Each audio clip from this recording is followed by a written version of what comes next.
America is not the Wild West that you are depicting. We only have the problem in our cities and unhappily in our schools, where people like you have been able to get laws put on the books that keep people from being able to defend themselves. I honestly don't understand why you would rather have people be victims of a crime than be able to defend themselves. It's incomprehensible.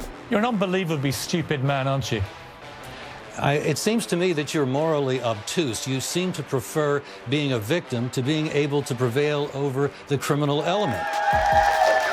All right, everybody. Thank you. Welcome back, everybody, to Next Week with Jeff Durbin. I'm Jeff Durbin, and in light of the recent events, the tragedy in Las Vegas, we thought it'd be important to do a meaningful and relevant discussion on the issue of gun rights, gun ownership, the use of weapons, self-defense, the Second Amendment.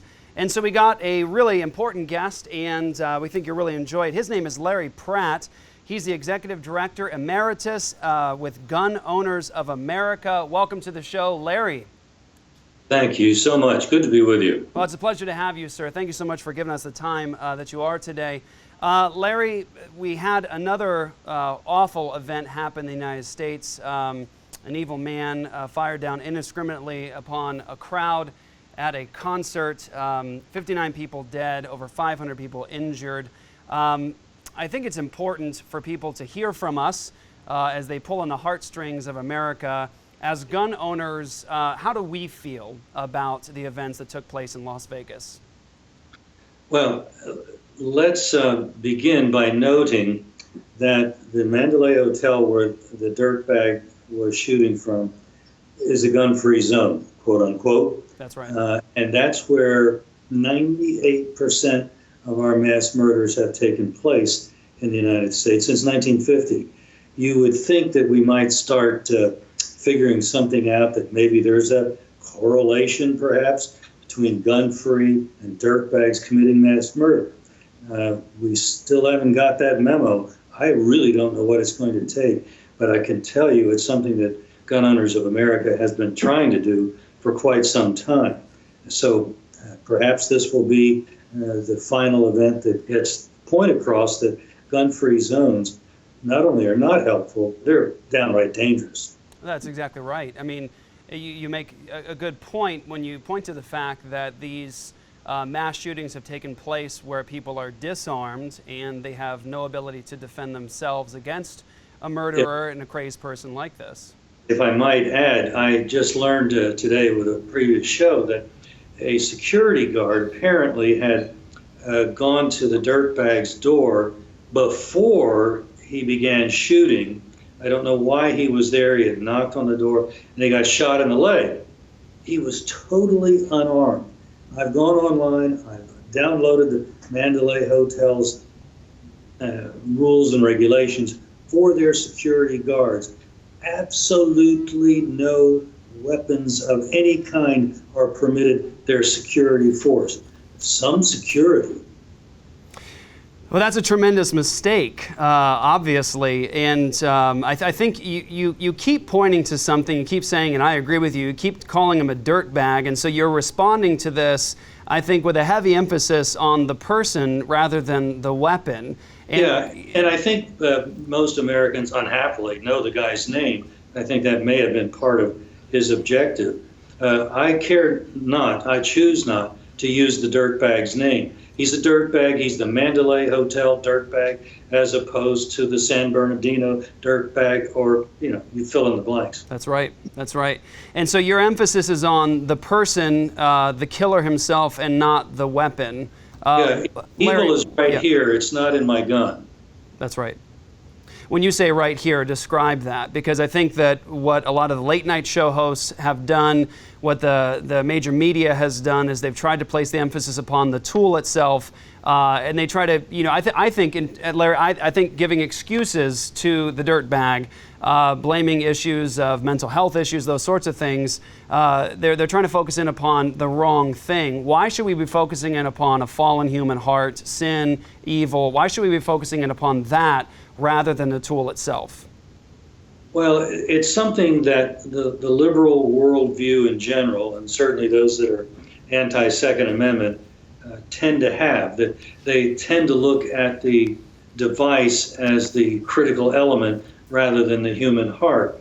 And they refuse to accept the notion that wickedness is in our hearts and that only but by the grace of God can that be controlled.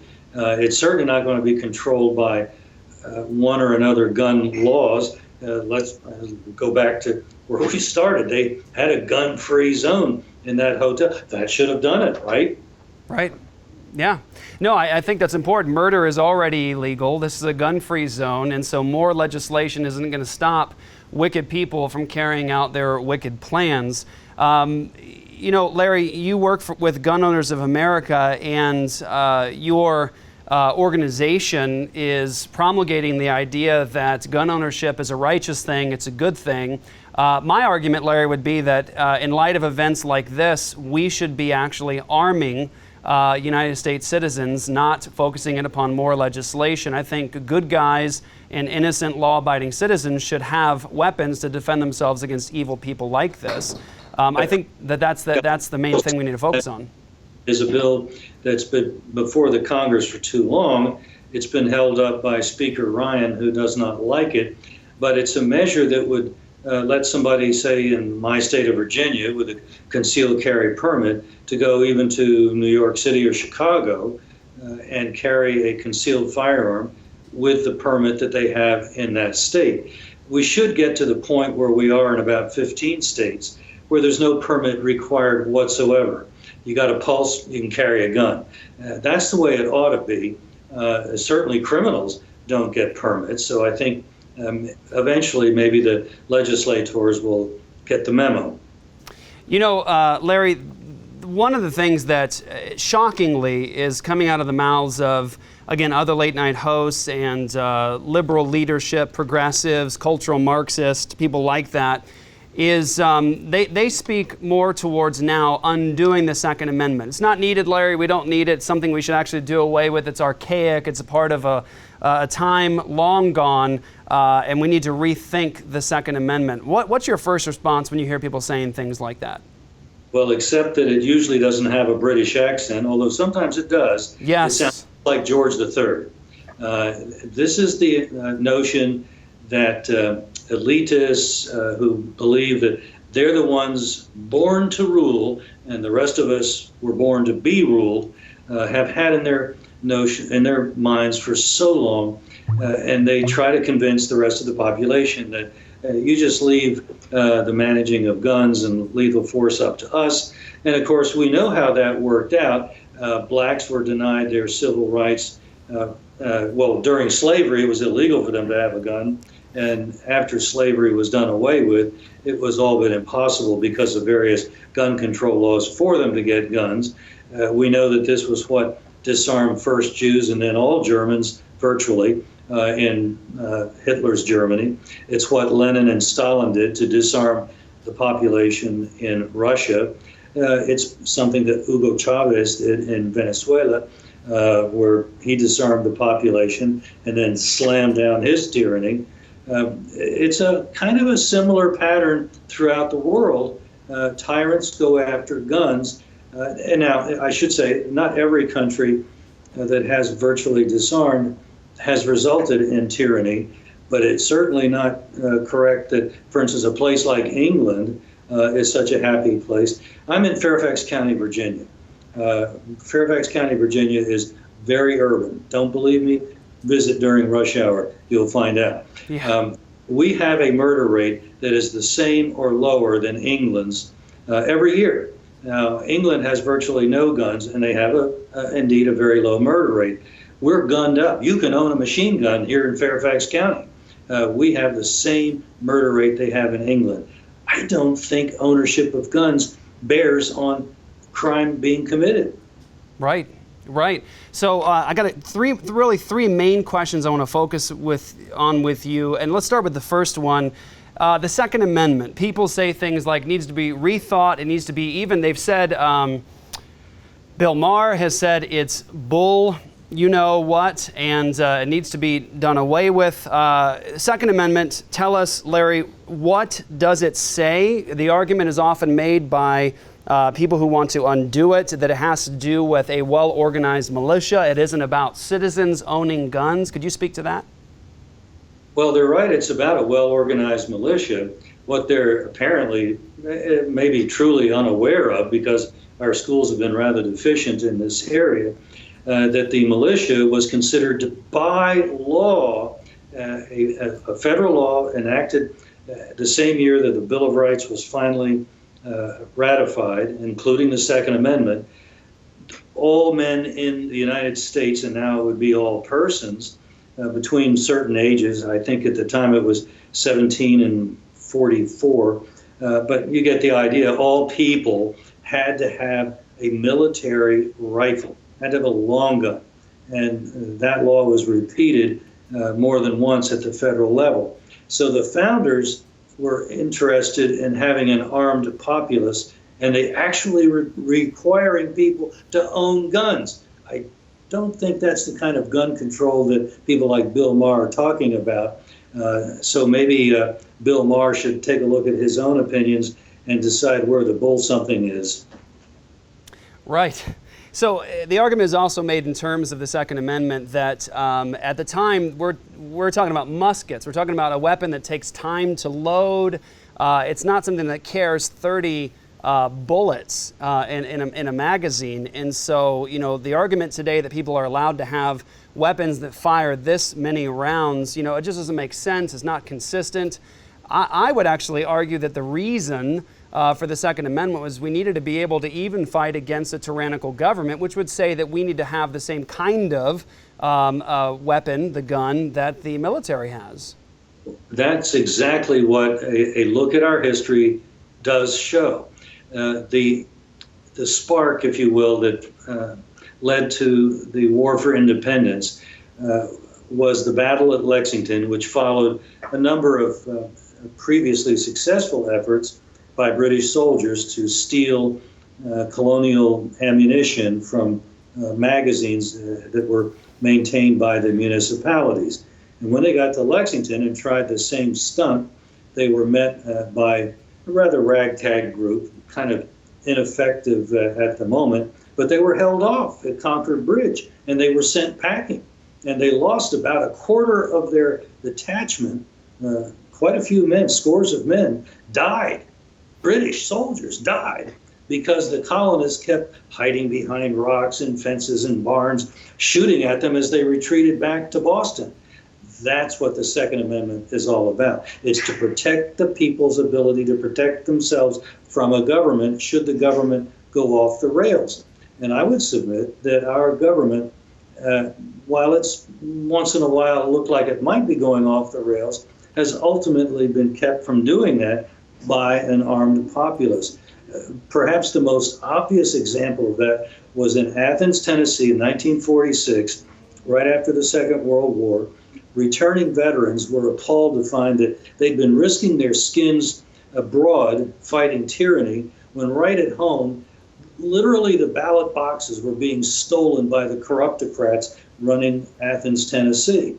And when they saw that was happening, they formed a very quick militia, rode into town on their tractors and their pickup trucks, and there was a brief gunfight, and the cops who had stolen the ballot boxes, violating the state law that you had to leave the boxes in place until all the votes had been counted, the cops decided, well, this is not going to end well for them. They were outgunned, they left the ballot boxes, they fled, and it turned out, surprise, that the reform slate had actually won the election. That's the Second Amendment in action. It was working exactly as it was intended to work. That's fantastic. Okay, so 60 seconds here, quick end, and then we're going to continue the conversation over at apologiastudios.com and extend this discussion a little longer. But in about 60 seconds here, I think one of the major jabs against our position, Larry, people will say, well, you don't want to do anything. You really just don't care about the people that are dying. You're cold-hearted, so you don't really have an answer. You just say, do nothing. Well, Larry, as the Executive Director Emeritus from Gun Owners of America, what's your solution to something like Las Vegas?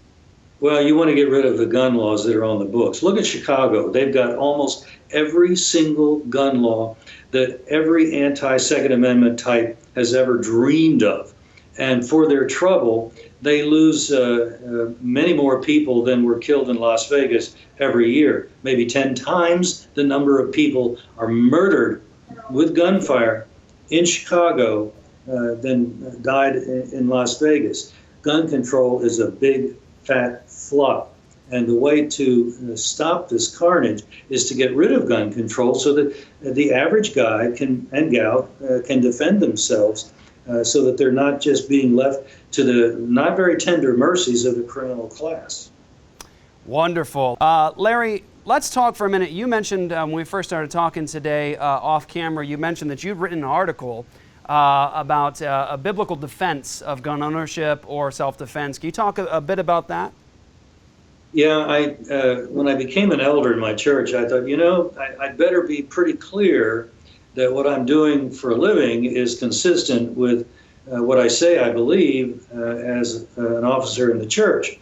And so I did a study, and it's on our website. I think it's something like what the Bible says about gun control. And if you slide down the list of documents that we have under the fact sheet section, I think it was finally finished up around 1999. So that I think that'll help you find it. The idea is that the Bible recognizes that the human heart is evil continuously. And one of the ways that it can be contained, apart from the Holy Spirit coming into our lives, is for evil to realize that it's not going to be able to accomplish its objectives. One of the most useful studies that I've ever seen was done by Dr. Samanow, who, at least at the time, several years ago, was a psychiatrist at the St. Elizabeth Hospital for the Criminally Insane in Washington, D.C., not far from where I am right now. And what he found is that the criminal mind operates rather differently from most people, happily. Most people, even if they would think, well, I'd like to get that candy bar for free, just reach out and grab it, they don't, because they're afraid of getting caught. Well, that's the only restraint that operates on the criminal. And if he thinks he can get away with it, he's going to go right ahead and commit the crime. That's why gun-free zones are such a disaster, why they're such lethal areas, because it's a signal to the criminal, y'all come, no problem here. That's right. And, there are people, I think, that often misinterpret the scriptures. They hold to a position of pacifism, which is great as an ideal if we lived in a sinless world. But we don't live in a sinless world. We live in a fallen world where people have sinful hearts and they do evil things. And so people will run to the Bible and they'll say, we need to love our neighbor. And, I've even heard people go so far, Larry, as to say that, if somebody breaks in your house and tries to kill or rape your wife and children, the Christian thing to do is just trust God and, lean on His purposes and really do nothing, which I think is a complete distortion of the text of Scripture. And do you have any examples in Scripture? I'll trust God to trust that my aim will be true if someone breaks into my house, threatening my life and or my family's life. Man, I like you. That's just my responsibility, particularly as the head of household, but anyone in the household would have the same ultimate responsibility: protect innocent life. That's, I think, one of the paramount responsibilities that we have as believers, really as people here on the face of the earth, whether we choose to accept that responsibility or not. We are to protect innocent life, and that's something that a firearm in a home can help greatly. We are not to be opening ourselves to the criminal element. That's really telling God that we don't give a rip about the gift of life that's been entrusted to us, that we don't think anything of protecting it. We're just going to rely. If we believe that God is going to help me when this criminal is attacking, is God going to help me when I just lie back on my fat rear end and refuse to work? Well, I don't think so. I think the Scripture is pretty clear. If I don't work, I don't eat. Right. That's exactly right. Well, I'll ask you one more question, Larry. I think it's an important one because it comes up often in this discussion. What's with the need for an AR-15 rifle? What's with the need for 30 rounds. Like, what's the purpose of a weapon like that? What benefit does that offer to the average law-abiding citizen? Do they really need 30? Is that something that's important? Well, one of the most dramatic examples, to answer your question, occurred back in the Watts riots when Korean merchants defended their stores from the rioters with AR-15 type rifles with big magazines with lots of bullets. And those were the stores, sometimes rather dramatically standing alone amidst the rubble surrounding them of other burned out structures. They were able to preserve their stores because they were standing sometimes on the roof, shooting down, if need be, at the rioters. And the rioters got the message very quickly. That's not a good place to go. We'll go someplace else. And that was, I think, one example of where a large magazine was helpful. Recently, there was a mother whose home had been invaded by some dirtbags, and she was able to hold them off, and I think she killed 2 of them, and the other one was able to get away because she had an AR-15 type firearm with a magazine with several rounds in it, and she needed it because, you know, unlike the movies, when we shoot at a bad guy, the adrenaline is running. I have enough trouble being a good shot when nobody's coming at me, and certainly if I'm in a dangerous situation, I know from all the things that I've read, our aim goes down considerably. Some people say that maybe you'll be about half as good as you were at the range when the paper wasn't shooting back at you. Yeah. You know, it's interesting, Larry. My oldest daughter is 16 years old, and she takes after her mom. So she's really small and not very strong. And when I've left at times, and I know she's going to be at home alone, she knows right where my AR-15 is, and she knows how to load it up and how to get it ready to go. And that's actually the weapon I prefer for her to try to defend herself with. I think that the pistols that I have, the handguns that I have, are a little more hard to manage for someone of her size. It's the AR-15 that's easier to shoot. If she's not a very good aim, she's got 29 more. So I think that actually it's the more effective it's the best option for my 16-year-old daughter with a small frame. That's certainly a very good choice. There are other ways, perhaps other firearms that people might prefer, but that's an argument among friends. And the main thing is she has something that's got a lot more oomph than her fist to protect herself from maybe a 200-pound thug on drugs. That's exactly right.